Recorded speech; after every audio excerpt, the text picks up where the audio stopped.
Hello, this is Bill Meridian speaking to you. This is Planetary Stock Trading presentation number 5, A New Dimension in Planetary Stock Trading. How do transits affect share prices as they make aspects to natal planets in first trade charts? Let's find out. There are two approaches, of which approach number 1 has been the only one available up to this point, and that is traditional interpretation. If you see Jupiter going over the midheaven, you might presume that's bullish. Jupiter going over Uranus, bullish. Jupiter, Neptune, bullish. Saturn, probably bearish. Saturn, Neptune, Saturn, Uranus, Saturn, midheaven, Saturn, Sun. We really don't know, and despite all my attempts to get this software coded with the old astrology software companies that I helped get into this business, I got zero cooperation. But now we can employ method number 2, calculation. Run tests of the effects of the transits upon the natal charts. And this has been made available through cooperation with my friend Gene Vicutan at AstroApp. AstroApp.com is his website, where you can access this tool. Transits can be run to natal planets and angles, and price changes can be computed.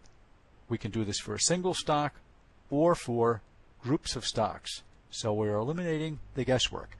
The first test, in the 1990s, I managed a portfolio of technology stocks, and the most important time, of course, was earnings reporting time, which occurred 4 times a year. I had to know or have some idea of how the shares would react. And for those of you who read my book, Planetary Stock Trading, or have heard me speak, I've emphasized this earnings surprise technique. So I took the average price as Jupiter transited the midheaven from about, I think it was 30 days before till 30 days after. I took the price changes, put them into Lotus, and I did this for the 30 big technology stocks. Now, I only had 15 years worth of data for each stock, and Jupiter is a 12-year cycle. So the minimum number of transits I would have is 30, but sometimes the Jupiter midheaven conjunction occurred multiple times due to retrograde and then subsequently direct motion. So it was not a big sample. What I did find was quite interesting. From 12 days before the exact conjunction to 1 day after, shares rose over and above their annual trends by 2 to 3 times. And the remarkable thing was the consistency in this finding, that for 40 to 50% of the stocks, it was exactly 12 days before the conjunction to exactly 1 day after the conjunction. Only Dell Computer did not respond well. It no longer trades on the exchange, but it was odd that its midheaven was not responsive to the Jupiter transit. Other parts of the chart were, but not that. Now, let's employ method number 1 with a little quiz. What effect do you think that these transits have had in the past? 1. Saturn transiting over the natal sun, bullish or bearish? Second one, Jupiter transiting over the natal midheaven, same question. 3. Here's one that occurs fairly often, Mars transiting over natal Neptune in a first trade chart. And number 4, Jupiter transiting over the natal Neptune in a first trade chart. So you may want to make a mental note or a written note to test yourself out, because here come the answers. Now, this is Saturn transiting over the Sun. The red line you see is the average percentage change, plus or minus 30 days around the conjunction of Saturn transiting over the Sun for all 100 stocks in the NASDAQ 100 over 30 years. So if I can coin a phrase, 30 times 100, 3,000 stock years, if I can invent that term, this is a total of 100, and this is the effect of 120 transits of Saturn going over the Sun of NASDAQ stocks. Now the stocks were higher in 71 of 120 cases about 30 days later. Stocks tended to fall by more than 2% into the date of the aspect and to rise by 3.5% after 30 days. That latter percentage, if we annualize it, it's a 30% annualized rate, but during the test period, the annual rate of change for the NASDAQ composite was only 10%, so that's triple the average. And you notice the blue arrow that I've drawn at the bottom there, right above Saturn 0 Sun? That is the date of the exact conjunction. And note the fact that the stocks tend to drop by a full percentage point on the day of the conjunction, but then bottom out one day later. So, if you guess Saturn transiting over the Sun occurs around lows, according to this average chart, according to this big picture, you are correct. So let's move to the next one. Jupiter conjunct the midheaven. Stock prices rose after Jupiter conjunct the MC. Stocks were, well, not quite 3% higher 30 days later. And in 113 of 204 cases, 55%, this was true, but that's not a high percentage at all. Thus, stocks rallied a bit better than half the time. And when they did rally, the rallies were fairly strong. And notice that stocks just tended to drift lower into the date of the conjunction in the 30 days prior. This broader sample gives a bit of a different picture than the first tests I ran with technology stocks. But the first tests I ran were 30 stocks over 15 years. This is 100 stocks over 30 years.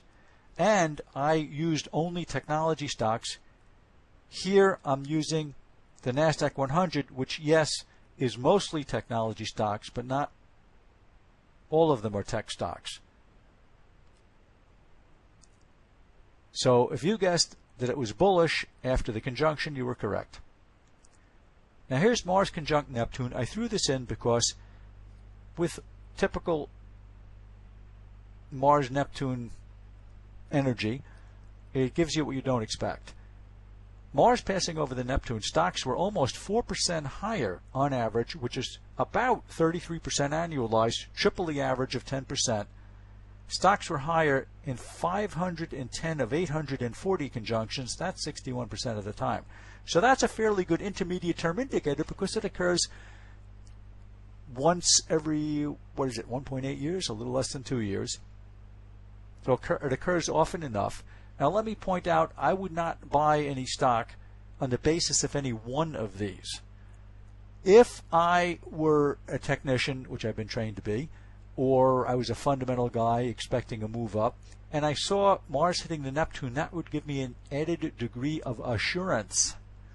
Now let's combine two of these. Let's say Saturn was running over the Sun, which occurs at lows, and Mars is conjunct Neptune, which causes an acceleration.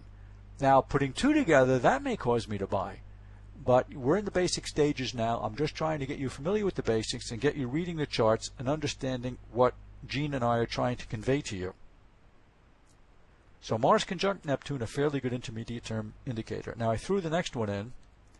Jupiter conjunct Neptune, because it really doesn't show much of anything. There was very little reaction after Jupiter passed over Neptune.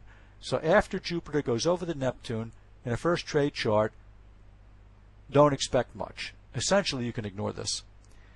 But you'll notice it drops a little over 4% into the date of the conjunction, but that only happens about 50% of the time.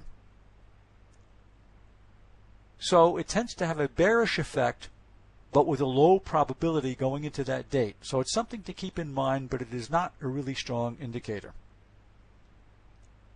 So stocks tend to drift down before Jupiter conjuncts Neptune, but not move much, or move in more or less a random fashion afterwards.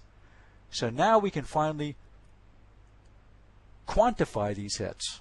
And you can do so by going to astroapp.com, and for a very reasonable membership fee, you become a member and you can use all the Astro tools on that website. And for a little extra fee, you get into the financial section, which is what I've been working with to make this presentation. And it's got all my first trade charts in there, updated weekly. And this is a great moment in financial astrology. Card number 29, collect them, trade them, get the whole set. And last but not least, the world's only purple financial astrology book, Planetary Stock Trading 4, available at BillMeridian.com. And the websites, BillMeridian.com, AstroApp.com, that's Gene Vicutan. includes my database of thousands of USA, Canadian, Australian, FTSE, Abu Dhabi, and Dubai stocks updated weekly, plus the tools to sort through the horoscopes in seconds, which you have just seen here. Thank you for listening, and stay tuned. I'll be back with more presentations in the future. Goodbye.